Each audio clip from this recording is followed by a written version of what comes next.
If you clear your throat first thing every morning, and again a dozen times through the day, and you've never once had it explained to you why, you are far from alone. And the honest answer is probably not the one you've been assuming. Picture someone we'll call Robert, 71 years old, who spent 2 years assuming his constant throat clearing was just sinus trouble, something dry winter air made worse. He tried nasal sprays.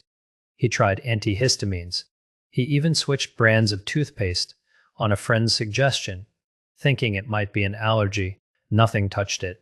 When he finally saw a specialist and had his throat examined with a small camera, the findings surprised him completely. Mild swelling and irritation at the back of his voice box. The classic fingerprint of stomach acid quietly reaching his throat night after night, without a single episode of heartburn to warn him it was happening. Robert isn't a real patient. He's a composite. The kind of case this pattern is studied in, but what happened to him reflects one of the most under-recognized causes of chronic throat mucus in people over 65, and it's exactly what we're unpacking today, alongside 3 other causes, just as easy to miss. Quick note before we go further. This video is for general education, not medical advice, and I'm not your doctor. Nothing here is a diagnosis, and nothing here should delay you seeing an actual doctor if something feels off. If throat mucus has been a daily companion for you, this should give you real language to bring to your own doctor or an ENT specific enough to point them in the right direction faster, not a replacement for actually being examined. Here's a distinction almost nobody explains clearly, and it changes everything about how you'd approach fixing this. Chronic throat mucus after 65 almost never has one single cause. It's usually 1 or 2 specific triggers layered on top of a slow, ordinary change that happens to everyone's airway with age, whether or not anything else is going on. As you get older, the tiny hair-like structures lining your nose, sinuses, an airway called cilia, gradually become less efficient at sweeping mucus where it's supposed to go, and the tissue lining your throat and nose becomes thinner, drier, and more reactive to irritation. A shift researchers sometimes call geriatric rhinitis, distinct from allergies or infection. Layer specific triggers on top of that baseline change, and mucus that used to clear itself quietly now announces itself constantly, all day, every day. Think of your airways lining like a self-cleaning conveyor belt that's been running for 7, 8 decades. It still works, but it's slower now, and less forgiving of anything extra dropped onto it. 5 specific things tend to do most of that extra dropping. Drainage from the nose and sinuses, reflux reaching all the way up from the stomach, certain everyday medications, simple dehydration, and the swallowing process itself slowing down. Let's walk through all 5, starting with the one most people already suspect, before we get to the one almost nobody does. The first, more familiar scenario is ordinary postnasal drip, but even this one changes shape with age, so it's worth understanding rather than just assuming what's happening. Your nose and sinuses produce roughly 1.5 liters of mucus a day, every single day, at every age, and normally you swallow it without ever noticing, the same way you don't notice yourself blinking. So in older adults, a condition researchers call non-allergic or geriatric rhinitis becomes common, where the nasal lining stays chronically a little swollen and drippy without any allergy or infection actually driving it, sometimes triggered further by dry indoor heating, cold air, certain blood pressure medications, or simply the thinner, more reactive nasal tissue that comes with age itself. Consider someone like a man in his late 60s who notices his throat clearing is worse, specifically in winter, when his furnace runs constantly and indoor humidity drops into the teens. That seasonal pattern is a genuine, useful clue pointing toward drip from dry, irritated nasal tissue rather than something happening lower in the throat. The everyday distinguishing sign is where you actually feel it. Postnasal drip tends to feel like drainage running down the back of the throat, often noticeably worse when lying flat or in the first hour after waking, and it usually improves somewhat once you're upright and moving through the day. The safe, sensible action here starts simple. A room humidifier, especially in the bedroom overnight, a saline nasal rinse once or twice a day, and staying ahead of dehydration. And if it doesn't meaningfully improve after a few weeks of consistently trying that, it's worth a conversation with your doctor about whether a specific nasal spray makes sense for you, since some over-the-counter decongestant sprays actually cause more dryness and rebound congestion the longer you use them. This one is usually the nuisance end of the spectrum, not the emergency end. But the second scenario is the one almost no one is told to even consider, and it's the one Robert had. The second scenario is the one that surprises most people, including many doctors' patients see first. Silent reflux, formerly called laryngopharyngeal reflux, or LPR.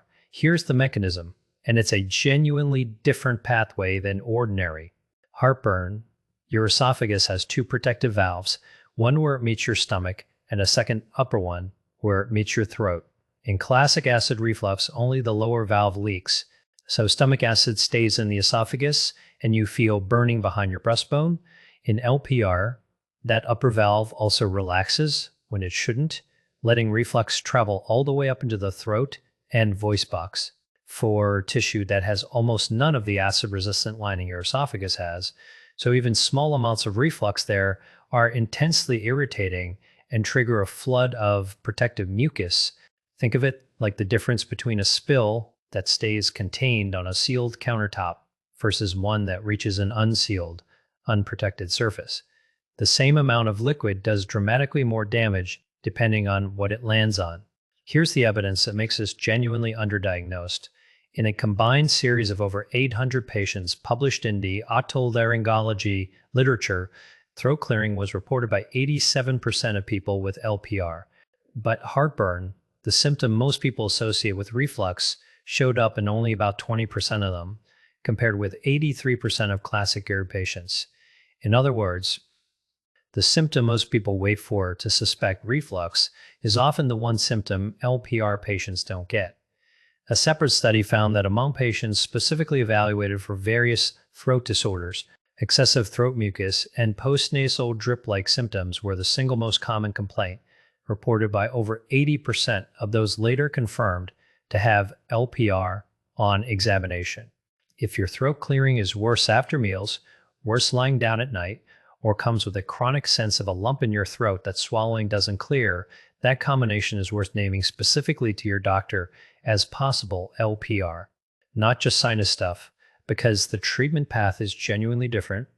Raising the head of the bed on blocks rather than just extra pillows, avoiding meals within 3 hours of lying down, cutting back on caffeine, alcohol, and large late meals, and sometimes acid-reducing medication used under a doctor's guidance, not a nasal spray or antihistamine, which do essentially nothing for this particular cause. Researchers also note that LPR patients tend to run a somewhat lower average body mass index than classic heartburn patients, a reminder that this isn't only a condition of people who are overweight, and it can catch people off guard precisely because it doesn't fit the picture they had in mind for reflux. The next scenario is something almost nobody thinks to check, and it's sitting in your medicine cabinet right now. The third scenario is your medications, and this is worth taking seriously because the list of culprits is longer than most people expect. ACE inhibitors, a common class of blood pressure medication ending in T-NRO-PRL, are well documented to cause a dry, irritating cough and throat sensitivity in a meaningful share of people who take them. Researchers estimate the range at roughly 1 to 33%, depending on the study population, and it tends to affect women more than men. The mechanism is specific. These medications block an enzyme that normally breaks down a compound called bradykinin, and when bradykinin builds up in airway tissue, it sensitizes the nerves that trigger coughing and can provoke extra mucus production as a protective airway response.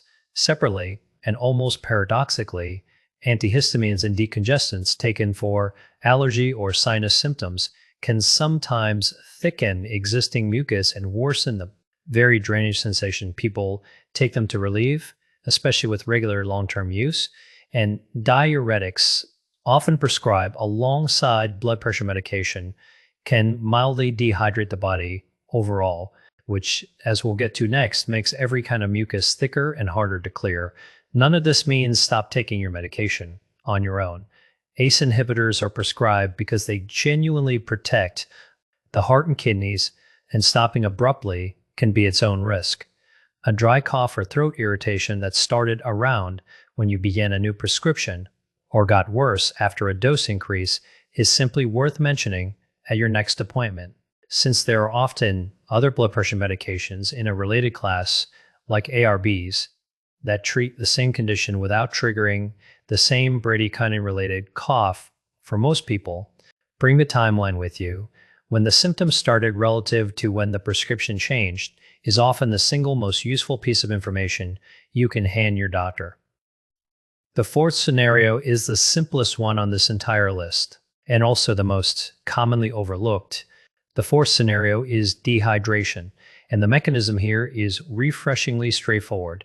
Mucus is roughly 95% water, and its thickness is directly determined by how hydrated your body is. When you're even mildly dehydrated, the mucus your nose and throat produce becomes noticeably thicker and stickier, harder for your body's slowed cilia to sweep away, which means it sits in your throat longer and triggers more throat clearing and coughing. Older adults are disproportionately affected by this because the thirst signal itself becomes less reliable with age.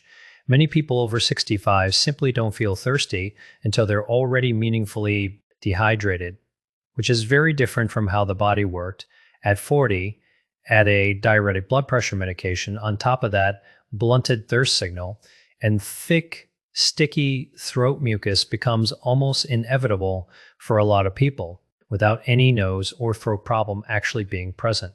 The safe action here has almost no downside. Aim for steady fluid intake spread through the day rather than large amounts all at once. Keep a glass of water within easy reach as a visual reminder rather than relying on feeling thirsty, and pay particular attention on dry, low humidity days or in heated indoor air during winter, when both the air itself and your body's water losses work against you at the same time. If you're on a fluid restriction for heart failure or kidney reasons, that instruction from your doctor always takes priority over this general advice.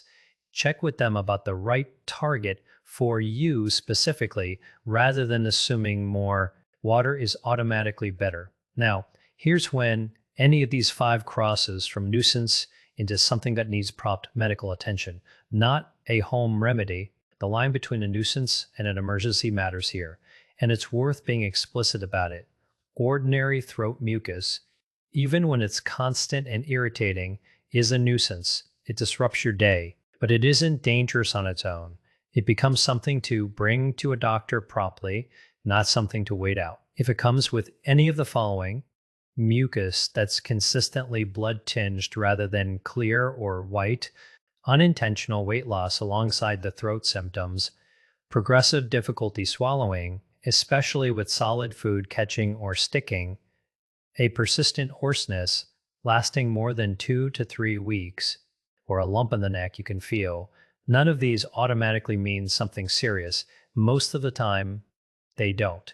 And most people with one of these warning signs turn out to have something very treatable, but they're outside the pattern of ordinary postnasal drip, reflux, medication side effects, dehydration, or ordinary age-related swallowing changes, and they deserve a direct evaluation rather than another home remedy or another few weeks of waiting to see if it improves on its own.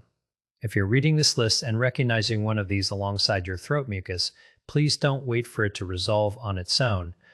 Call your doctor and describe it plainly, using the specific words you heard here today rather than just "my throat feels off."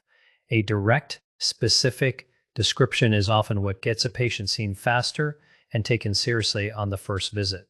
Rather than being sent home with a wait-and-see approach, there's a 5th scenario worth knowing about too, even though it's less commonly discussed than the other 4, the swallowing process itself slowing down with age, a change researchers call presbyphagia. What's happening? Swallowing is a tightly coordinated sequence involving dozens of muscles in your tongue, throat, and the upper valve of your esophagus, and, like most muscle-driven processes in the body, it can lose some strength and coordination with age, even without any disease present.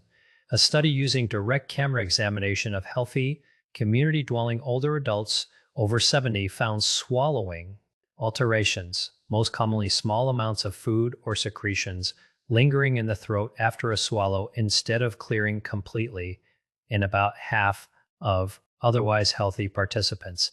Separately, researchers estimate that some degree of difficulty swallowing affects roughly 15% of community-dwelling older adults overall, rising substantially in hospital and nursing home settings. Here's the mechanism connecting this to throat mucus.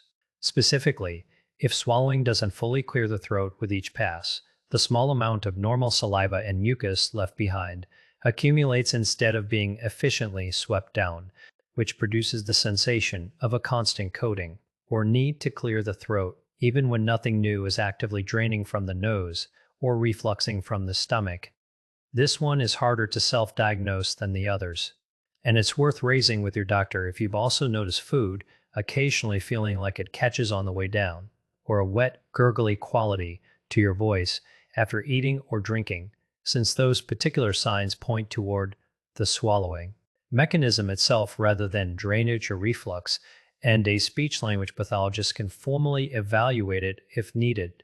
So here's why. Untangling these 5 matters more than just naming a single villain.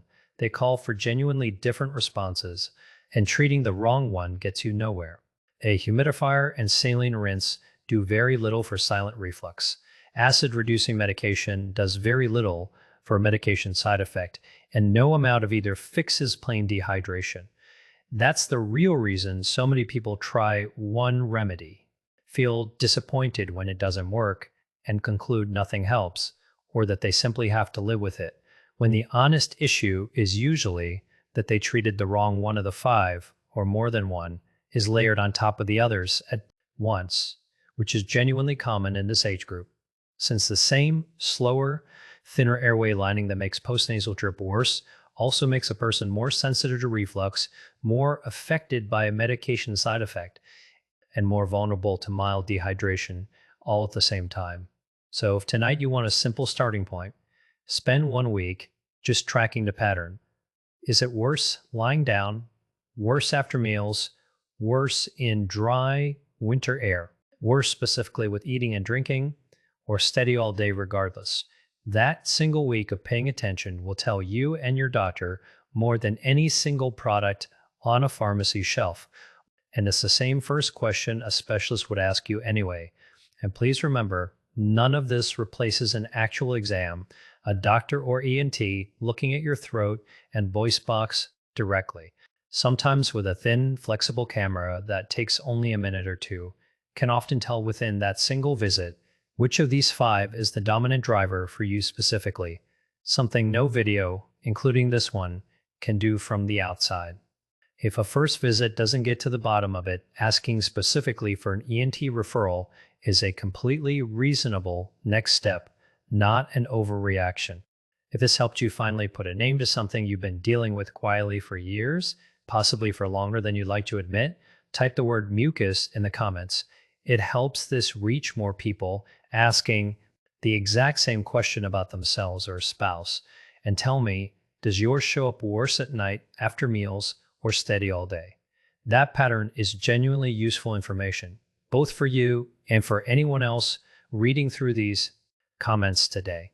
There's a related piece we haven't covered yet, the specific difference between a normal age-related voice change and the kind of hoarseness that's actually your body's way of flagging something at the back of your throat, worth a direct look. That's what we're covering next.